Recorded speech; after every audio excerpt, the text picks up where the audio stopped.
Jail time for the woman who drove her vehicle into 3 women outside of Voorheesville church, killing them. That was the decision handed down today in Albany County in the case of Luann Burgess. And perhaps surprisingly, most family members of the victims were okay with that. At her sentencing Friday, Luann Burgess was clearly emotional, listening to victims' impact statements and ultimately learning her fate.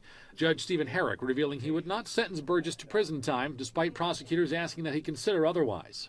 Countless people will wake up tomorrow, swallow a handful of prescription pills, and make a decision about whether to get behind the wheel of a car.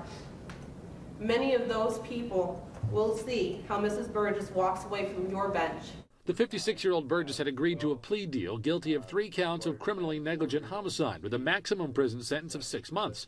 It had been determined that Burgess's cocktail of prescription drugs to treat several health conditions impaired her driving on August 10th of 2011 when she drove her vehicle into 3 women in Voorheesville, killing them. Judge Herrick pointed out that Burgess had taken the same medications for years and no one had ever warned her not to drive. Burgess was sentenced to 5 years probation, 600 hours of community service, and a lifetime forfeiture of her right to operate a motor vehicle. Defense attorney Larry Rosen acknowledges there may be the perception that his client got off easy.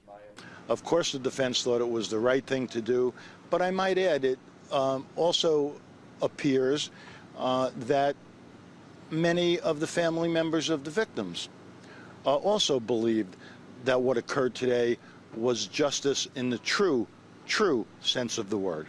After the sentencing, neither District Attorney David Soares nor victims' family members expressed displeasure with today's outcome. I am happy that we move forward. That's what I will tell you. The time that we have spent over the last 15 months have been horrific, and I feel relief already.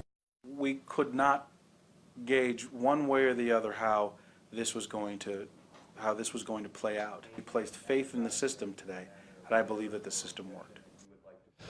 Note on Burgess's community service, she'll be talking to community and senior groups about the dangers of driving while taking multiple prescription medications. Also, DA David Soares pointed out there is a DMV form, this one right here, for physicians to use to revoke someone's license while they're on particular medications.